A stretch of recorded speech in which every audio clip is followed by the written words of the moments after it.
unchecked exceptions, and there are two kinds of exceptions in Java, two kind of basic kinds, and this is a question that people like to ask on interviews and exams quite a lot.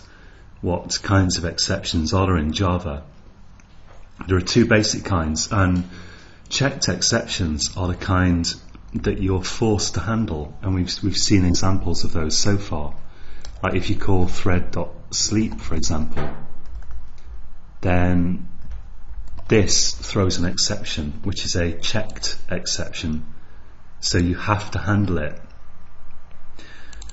But there are also exceptions that you don't have to handle, that you're not forced to handle, and these are called unchecked exceptions or runtime exceptions. And an example would be division by zero.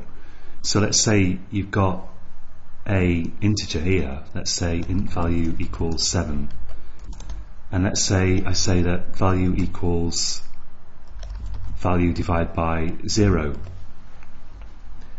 This compiles, so I'm not forced to handle an exception here, but this does still throw an exception. So if I run this, it's going to give me some kind of, in this case, an arithmetic exception, divide by 0. And this is called a runtime exception. And in fact, if we look at arithmetic exception, let's go to a browser. Here it is. We find that it's a child class of runtime exception. And runtime exception, like all exceptions, is a child class of java.lang.exception. But the thing is that runtime exception and any of its child classes don't force you to handle them, which is why we don't have to put a try-catch in here.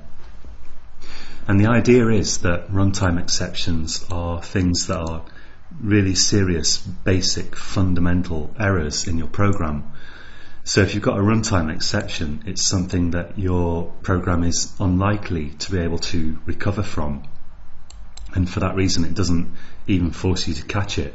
If your program is throwing runtime exceptions, then there's something really seriously wrong with it, which you should have addressed.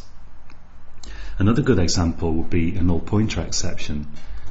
Like I could say string text, and then without saying text equals new string or text equals some kind of text, I could try using a method of string like text.length, something like that.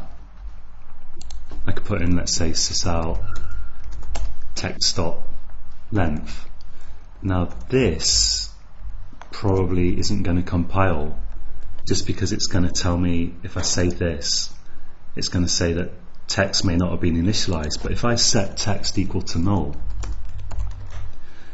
now the compiler says, okay, you have initialized text with something, but I still can't call a method on it because all I've got here is a reference that points to nowhere. I haven't got an object containing actual code. I haven't got an object that contains actual implementation for this length method. So if I run this, I'll get a null pointer exception. And although null pointer exceptions are something that you tend to see a lot as a beginner, because you sort of kind of tend to lose track of the difference between a reference and having an actual object there. In a way, they're kind of one of my favourite errors, because you can usually fix them pretty quickly. Because if you see a null pointer exception, you've literally got some variable that's not referencing anything, and that's usually pretty simple to fix most of the time. And one more example that I want to show you before we look at something something else in connection with this is the array out of bounds exception. Let's say you have an array of strings. Let's call this text equals new. Well, I could use the kind of shortcut for initializing an array and initialize this to 1, 2, 3. Now there are 3 strings in this array, and we start numbering the different values with index 0. So what would happen if I did sysout texts and I try to access item number 3. So this is item 0, this is item 1, and this is item 2. And again, if I try to access text 3 and I run that, then I get this array index out of bounds exception, which again is a runtime exception. I'm not forced to handle it, but nevertheless it occurs. And again, this is just like the null pointer exception and the divide by 0, the arithmetic exception. This is pointing to a really fundamental problem in my program, which my program's not going to be able to recover from. Now, having said all that about not being forced to check these exceptions, you can still check runtime exceptions if you want to, but usually you don't want to, because usually what you're going to want to do, probably most of the time, is you're going to want to fix the underlying problem. But if you do want to catch a runtime exception, you can. So I could put a try in here, and I could enclose this in a try block, and I could say catch. And if I were to catch exception, then that will catch any exception that this code throws.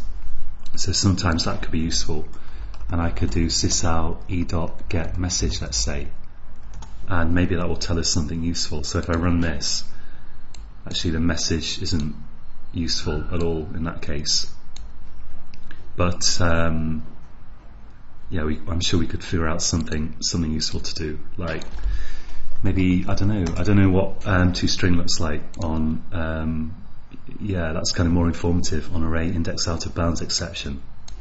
So toString looks kind of more useful. Or of course I could do e.print stack trace, and if I wanted I can catch the specific exception. So to be more specific, I could catch all runtime exceptions by typing runtime exception here, and that's going to catch any runtime exception.